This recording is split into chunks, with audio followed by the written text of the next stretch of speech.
Even while under scrutiny by seemingly everyone, Trump is still unable to abide by the rules. A court-ordered financial audit revealed that Trump has been moving money around when he's definitely not supposed to be. See, I understand the tax code better than anybody that's ever run for president. Trump quietly moved $40 million from the Trump Organization to a personal bank account, presumably so he could pay off a $29 million tax bill. However, he's not supposed to be doing any of that without first letting someone know, and he did not. Like every other private person, unless they're stupid, they go through the laws, and that's what it is. Barbara Jones is a former federal judge, and she's been given the enviable role of keeping an eye on Trump. Her entire job right now is to watch him and make sure he doesn't do anything shady. So when he did inevitably do something shady, she found out about it and told the New York State Court.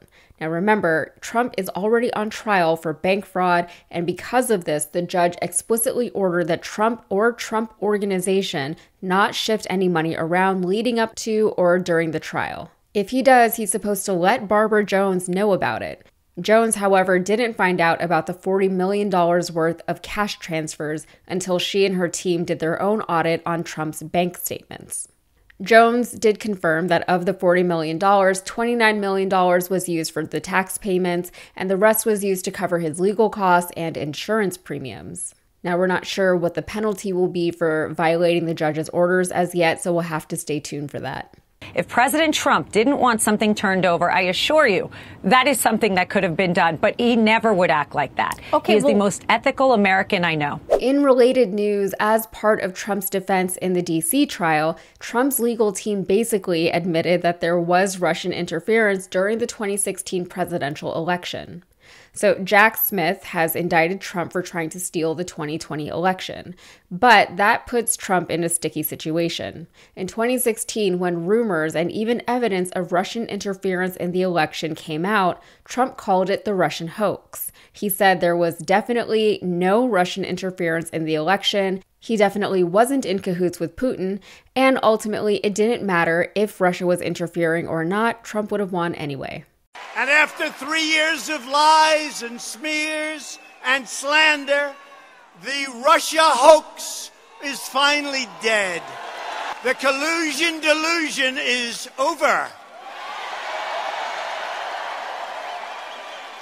The special counsel completed its report and found no collusion and no obstruction. I could have told you that 2.5 years ago very easily. But then, in 2020, Trump lost the election. To explain the loss, he said that the whole system was rigged against him. This, the argument goes, led to him whipping his supporters into an election denialism frenzy, ultimately culminating in a historic insurrection at the Capitol. So to recap, in 2016, he won because he deserved to win, and definitely not because of the Russians. And in 2020, he lost even though he deserved to win because the system is corrupt. So I guess within the 4 years that he was president, the system became that much more corrupt.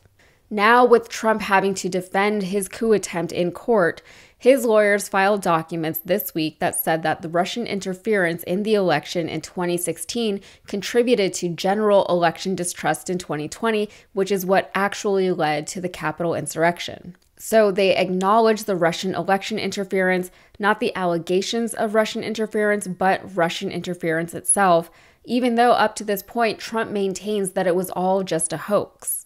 Then they attributed election denialism in 2020 to the election interference from 2016.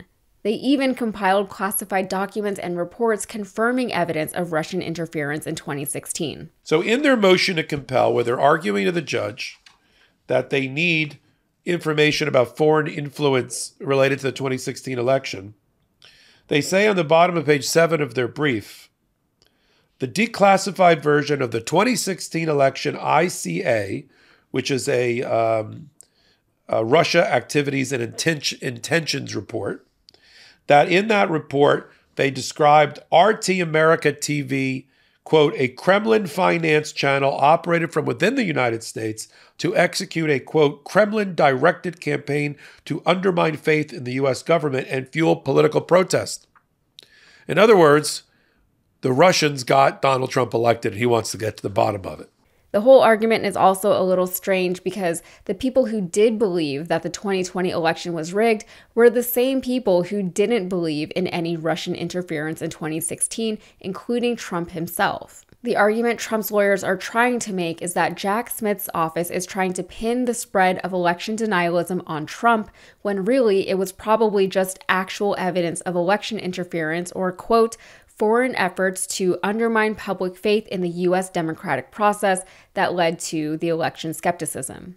The document, an intelligence community assessment titled Assessing Russian Activities and Intentions in Recent U.S. Elections, stated, quote, Russia's goals were to undermine public faith in the U.S. democratic process, denigrate Secretary Hillary Clinton, and harm her electability and potential presidency. It goes on to say, quote, we further assess Putin and the Russian government developed a clear preference for President-elect Trump.